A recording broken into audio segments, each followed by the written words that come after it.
Ni siap. Ni Siap. nasi kawut. Kau gini apa ya? Gini RM9.5. Wih, nasi belauk so. Nasi lauk boleh.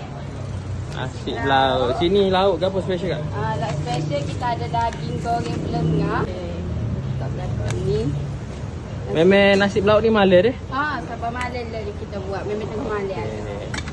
Ni paru deh. Paru masak apa ni? Belada. Paru belada ni paru belada. Kena lah. Besok nak jadi mana. Air putih nak bahagia ke apa Bagi pistol. Okey boleh. Ni dah. Nanti kita buku dah. Ni kuahnya. Oh, pekat molek Pekat molek ni kuah air putih. Sudah. Tak sambal. Ni sambal jantan ni memang wajib customer cari. Tengok ni tak ni. Ni kuah. Kita Bandung dengan ikan Bandung hijau.